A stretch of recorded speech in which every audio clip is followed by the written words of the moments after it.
शक्ति क्या है ऐसे నామస్మరణ, భగవంతుని నామస్మరణ, గురు నామస్మరణ మనస్ఫూర్తిగా ఎవరైతే ఏ విధంగానైతే రాము కాక స్మరణ చేస్తూ, భగవంతుని స్మరణ చేస్తూ, ఏ విధంగా పిల్లవాడిని చూసుకోకుండా భగవంతునిలో లీనమై పిల్లవాడిని మరణ వృత్తాంతం నుంచి సాధు రూపంలో ఆశీర్వదించినటువంటి విఠలుడు ఆ నామస్మరణతో సంతృప్తి చెంది కాకని ఆశీర్వదించి తను ముక్తి ప్రదానం చేయడానికి సిద్ధుడుగా తను తయారవడం జరిగింది. उसी तरह की जो कि इधर भक्त कन्नप्पा रहते हैं, उनको ना वेद का ज्ञान था ना शास्त्र पढ़ा था,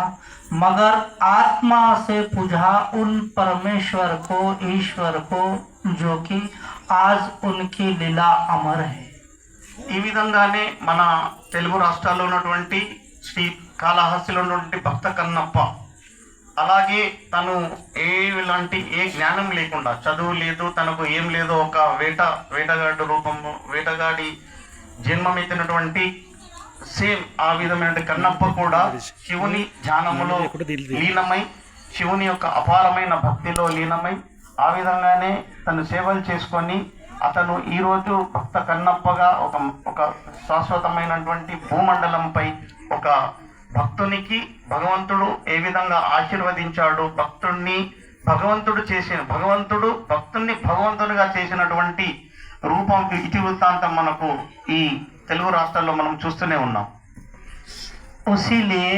आप एक मंदिर में जाने से पहले आपको दान क्या करना है, आपने गर्व का दान करके आना. ఇదే విధంగా మనము ఏ మందిరంలో వెళ్ళినా, ఎక్కడ వెళ్ళినా